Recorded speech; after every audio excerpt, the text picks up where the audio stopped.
Hello friends, எல்லாரும் எப்படி இருக்கீங்க? வைகுண்ட ஏகாதசி வருஷத்துல வர ஏகாதசி எல்லாத்தையும் விடவுமே ரொம்ப ஸ்பெஷலானது. இன்னைக்கு எங்க வீட்டுல வைகுண்ட ஏகாதசி எப்படி செலிப்ரேட் பண்ணணும்னு உங்களுக்கு காட்டுறேன். இந்த வருஷம் வைகுண்ட ஏகாதசி டிசம்பர் 30th வந்தது. ஸோ 29th நான் வீடு எல்லாத்தையும் சுத்தம் பண்ண ஆரம்பிச்சேன். முதல்ல பூஜை ரூம்ல இருந்து ஸ்டார்ட் பண்ணேன். பூஜை ரூம் போட்டோஸ் எல்லாமே தொடச்சி பின்னாடி இருக்கிற வால் எல்லாமே நீட்டா சோப் வாட்டர் யூஸ் பண்ணி வால் எல்லாம் துடைக்க ஆரம்பிச்சேன்.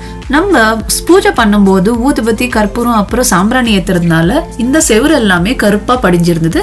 ஸோ அதனால இந்த மாதிரி துடைக்கும் போது நீட்டா கிளீனா இருக்கும். எங்க வீட்டுல சாமி படம் எல்லாமே நல்லா டைட்டா கட்டி இருந்ததுனால என்னால எடுத்து துடைக்க முடியல. ஸோ அதனால ஒரு கையில எடுத்து பிடிச்சிக்கிட்டு பின்னாடி எல்லா வால் எல்லாத்தையும் நீட்டா தொடச்சி கிளீன் பண்ணிட்டேன். ஒரு வழியா டைல்ஸ் எல்லாமே தொடச்சி கிளீன் பண்ணிட்டேன். இதுக்கப்புறமா சாமி படத்துல இருந்து கொட்டின எல்லா பூவையும் எடுத்து கிளீன் பண்ணிட்டு அந்த இடம் எல்லாத்தையும் சுத்தம் பண்ணிட்டேன். இப்ப இருந்த பூஜை பாத்திரம் எல்லாத்தையுமே நீட்டா தேய்ச்சி கழுவி எல்லாம் குங்கும மஞ்சள் வைக்கிறதுக்கு ரெடி பண்ணி வச்சுட்டேன். பாருங்க, எல்லா பூஜை பாத்திரத்திலயும் நல்லா கிளீனா கழுவி எடுத்து வச்சிருக்கேன்.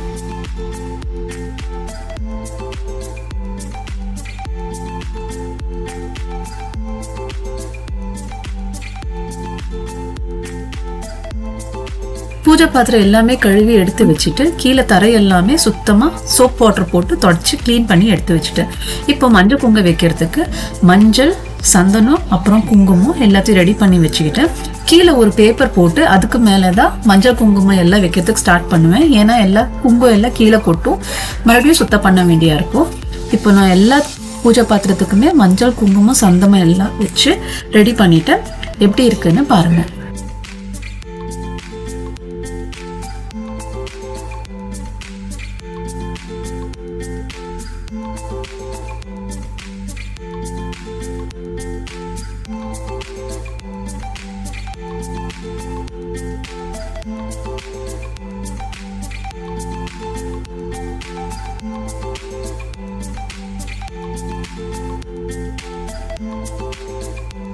பூஜை ரூம் உள்ள எல்லாமே வேலை முடிஞ்சிருச்சு.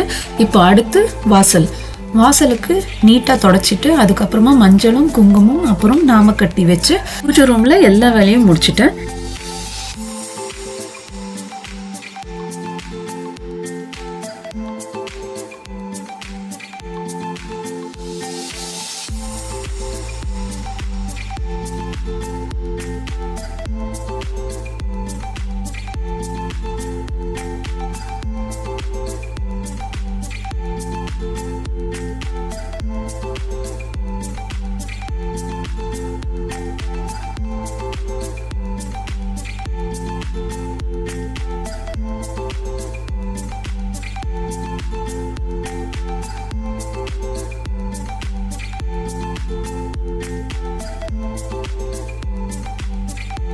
பூஜை ரூம் வாசல் மேல மஞ்சள் தடவி இருந்தோம் இல்லைங்களா, அதுக்கு மேல கோலம் எல்லாம் போட்டு அதுக்கு செம்மண்ணியும் வச்சு வாசல்ல அலங்காரம் பண்ணிட்டோம். எப்பவுமே வாசல்ல கோலம் கண்டிப்பா இருந்தே இருக்கணும், அது வீட்டுக்கு ரொம்ப நல்லது.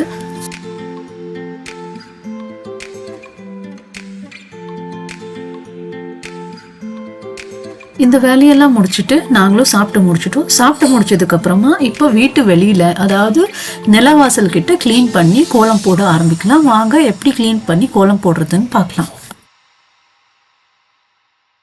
முதல்ல வாசல் மேல போட்டிருந்த பழைய கோலத்தை எல்லாத்தையும் கிளீன் பண்ணிட்டு அதுக்கப்புறமா அந்த இடத்த எல்லாத்தையுமே தொடப்பம் போட்டு கிளீனா பெருக்கி எடுத்து அதுக்கப்புறமா தண்ணி ஊற்றி அந்த இடம் எல்லாமே கிளீன் பண்ண ஆரம்பிச்சோம். வாசல் மேல தண்ணி ஊற்றி பழைய மஞ்சள் எல்லாம் தடி இருந்தோம் இல்லையா, அது எல்லாத்தையும் நீட்டா கழுவிட்டு அதுக்கப்புறமா மஞ்சள் குங்குமம் அப்புறம் நாமக்கட்டி வைக்க ஆரம்பிச்சேன்.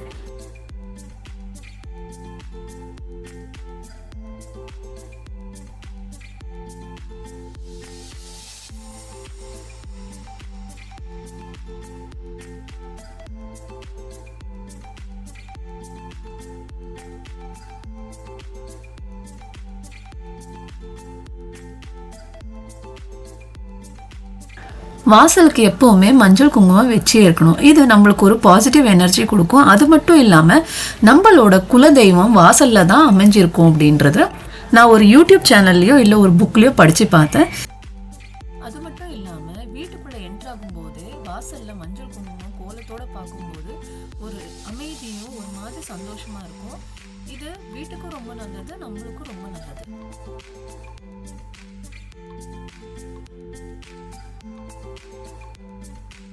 சயின்டிஃபிக்காக மஞ்சள் ஆன்டிபயோட்டிக்ன்றதுனால எந்த மாதிரி கிருமிகளோ இல்லை நோய்களோ வீட்டுக்குள்ளே அண்டாமல் பார்த்துக்கும்.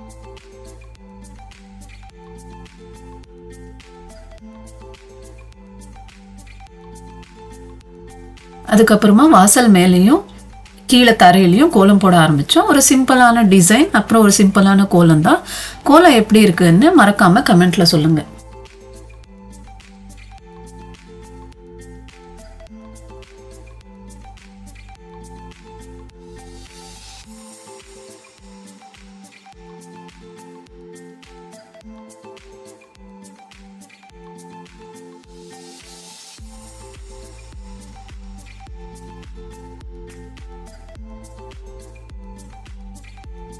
கோலம் போட்டு முடிச்சாச்சு. கோலத்துக்கு இப்போ கொஞ்சம் கலரும் போட்டு கோலத்தை முடிச்சிட்டோம். இது எல்லாமே செஞ்சு முடிக்கிறதுக்கு நைட் எனக்கு 12:30 மணி ஆயிடுச்சு. அதுக்கப்புறமா தான் நாங்கள் படுத்து தூங்கி காலையில் 2:30 மணிக்கெல்லாம் எந்திரிச்சாச்சு. எழுந்து குளிச்சுட்டு அதுக்கப்புறம் நெய்வேத்தியம் செய்ய ஆரம்பித்தோம். நெய்வேத்தியத்துக்கு பாயாசம் அதுக்கப்புறமா பொங்கல் தான் செய்ய ஆரம்பித்தேன். பாலை முதல்ல காய்ச்சிட்டு அதுக்கப்புறமா சேமியா போட்டு கொஞ்சம் ஏலக்காய் போட்டுட்டு முந்திரி திராட்சை இது எல்லாத்தையுமே நல்லா வறுத்துட்டு சர்க்கரையும் போட்டு பாயாசத்தை செஞ்சு முடிச்சுட்டேன். இதுக்கப்புறமா பொங்கலுக்கு அரிசியும் கூட கொஞ்சமாக கடலைப்பருப்பு போட்டு நல்லா வேக வச்சுட்டு வெந்ததுக்கப்புறமா வெல்லத்தையும் கலந்துட்டு கொஞ்சம் தேங்காயை அரைச்சி அதில் ஊற்றி அதுக்கப்புறமா அதையும் முந்திரி திராட்சை போட்டு தாளிச்சிட்டேன். இப்போ பொங்கல் அப்புறமா பாயாசம் ரெண்டுமே ரெடி ஆயிடுச்சு. பொங்கல் பாயாசம் ரெண்டுத்தையுமே ஒரு கப்பில் ஊற்றி சாமிக்கு நெய்வேத்தியமாக எடுத்துகிட்டு போய் வச்சாச்சு.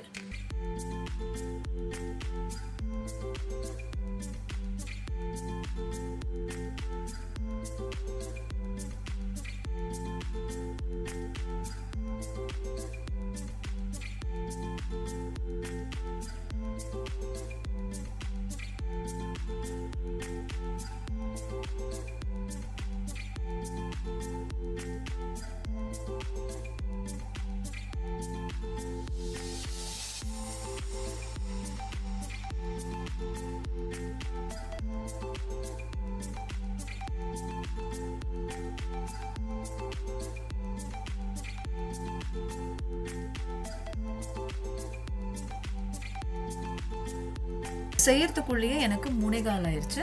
இதுக்கப்புறமா சாமி ரூம்ல எல்லா படத்துக்குமே பூவெல்லாம் வச்சுட்டு வாசலுக்கும் பூவெல்லாம் வச்சு விளக்கெல்லாம் ரெடி பண்ணி வச்சுட்டேன்.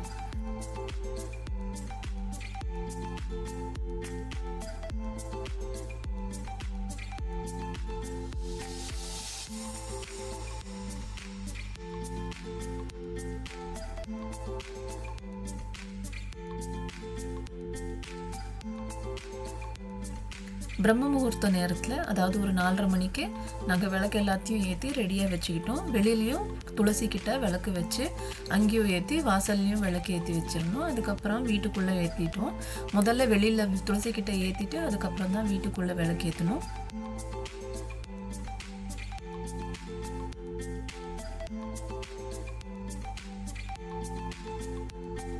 விளக்கெல்லாம் ஏற்றி ரெடியாக வச்சுருந்தோம். பட் ஆனால் ஸ்வர்கவாசல் 5:45 தான் ஓப்பன் ஆகுது. ஸோ அதனால் அது வரைக்கும் வெயிட் பண்ணிகிட்டே இருந்தோம்.